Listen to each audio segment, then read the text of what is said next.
नमस्कार।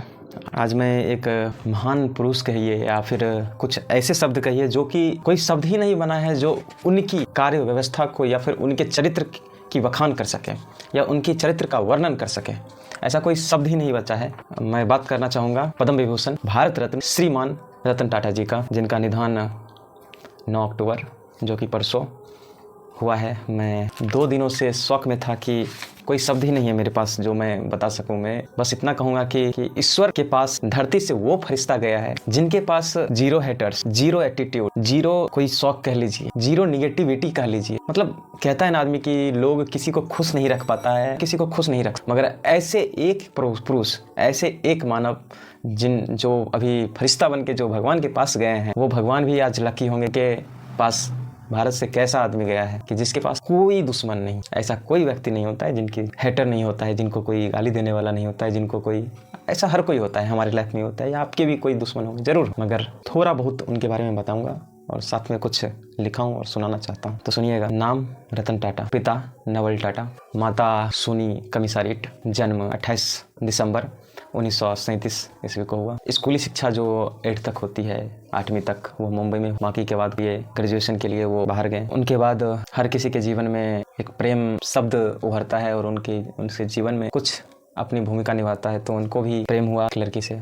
उनके बाद उनकी दादी का तबीयत गड़बड़ होने के कारण उनको बुलाया गया। फिर बाद में उन्होंने जब प्रपोजल रखा उनको, उस समय चाइना का वार चल रहा था, तो इसके कारण, इंडो चाइना वार के कारण या फिर कोई कारण हो, उनके घर वाले इंडिया आने से मना। ऐसा नहीं था कि इस आदमी के पास इज्जत नहीं, पैसा नहीं था, या फिर समाज में इज्जत नहीं, या फिर जो भी कह लीजिए, कोई कमी नहीं। भारत में ऐसे ऐसे दिग्गज हुए जैसे हमारे जीतन राम मांझी। एक प्यार के लिए उन्होंने, अपने प्यार के लिए एक छेनी हथौड़ा से उन्होंने पहाड़ को सीना चीर दिया।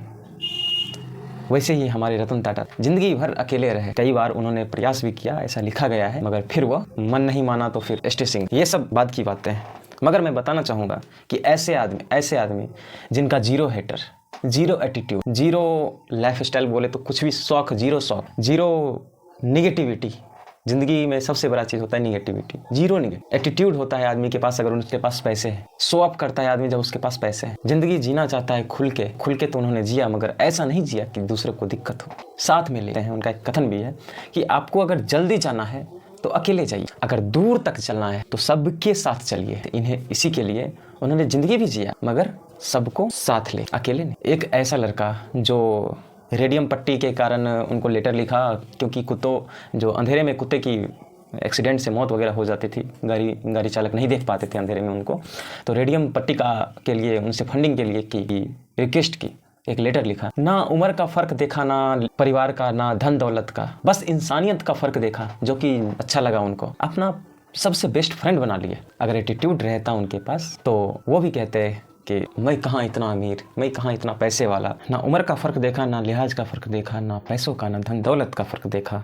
उन्होंने एक छोटे से लड़के शांतनु जी को अपना पर्सनल असिस्टेंट बनाया। पर्सनल असिस्टेंट तो एक छोटी सी चीज़ हुई, अपने सबसे अच्छा दोस्त, अपना बेस्ट फ्रेंड बनाया। और 5 स्टार ताज होटल का नाम आपने भी सुना होगा।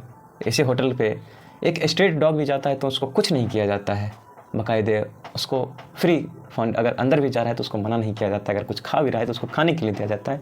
ये सब किया गया है हमारे महान श्री पद्म विभूषण रतन टाटा जी के कारनामों से, उनकी सहयोग से। तो कुछ पंक्ति है उनके लिए।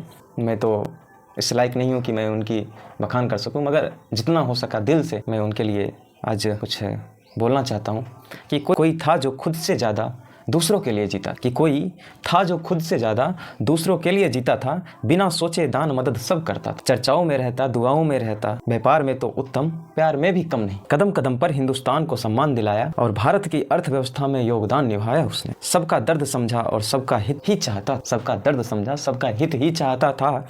भारत का वो बेटा जो रतन टाटा कहलाता था, रतन टाटा कहलाता था। तो आज दोनों हाथ से विनती है ईश्वर से कि, और मैं भावपूर्ण श्रद्धांजलि पद्म विभूषण भारत रत्न श्रीमान रतन टाटा जी को करता हूँ। और आप सभी से नम्र निवेदन है कि आप उनके लिए ओम शांति ओम लिखें, कमेंट करें और दिल से दुआ करें और प्रार्थना करें ईश्वर से कि वो फरिश्ता को जो धरती से उठा के उसने आज ले गया है, उसको वही स्थान प्रदान करे वहाँ पे, जिनका स्थान आज भारत ही नहीं पूरे देश विदेश में जितने भी लोगों हैं जितने भी जिनका भी घर चलता है उनसे, जो इनके दिल में बसते हैं, वो स्थान उनको प्रदान करे वहाँ पे। बाकी धन्यवाद। जय हिंद, जय भारत।